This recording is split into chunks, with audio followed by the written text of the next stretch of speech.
Le prince Albert, de par ses actions, n'a jamais caché sa volonté de préserver toutes les espèces de cétacés.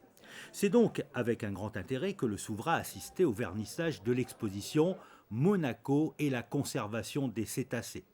Une exposition de photos réalisée par Acobams, l'accord pour la conservation des cétacés de la Méditerranée, de la mer Noire et de la zone atlantique adjacente. L'objectif était vraiment de mettre en lumière tout qui se fait dans l'ombre en principauté de Monaco pour la conservation des cétacés et en particulier toute la collaboration qui existe entre l'ACOBAMS, le gouvernement princier, les associations et d'autant que le siège de l'organisation est généreusement accueilli par le gouvernement princier. Des clichés parfois surprenants, comme ceux qui montrent un poulpe attaqué à dauphin dans les eaux côtières grecques, une femelle cachelot qui allaite son petit, le lait visible flottant à la surface de l'eau, ou encore ce jeune orque qui reprend son souffle avant de poursuivre sa chasse au thon dans le détroit de Gibraltar. L'ACOBAM, c'est une organisation internationale un peu particulière dans le sens où elle s'appuie beaucoup sur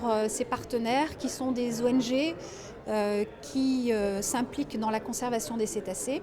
Donc nous avons fait appel à notre trentaine de partenaires en leur demandant de nous envoyer des photos et nous avons sélectionné parmi toutes celles qui nous ont proposées, celles qui vous sont présentées aujourd'hui. Au-delà de la qualité des photos qui était vraiment le critère principal, nous avons essayé de montrer la diversité des espèces de cétacés qui existent en Méditerranée. Donc vous avez les petites espèces comme les dauphins, mais vous avez aussi des orques, nous avons le grand rorqual. On n'imagine pas avoir toutes ces espèces en Méditerranée puisqu'on ne les voit pas des côtes.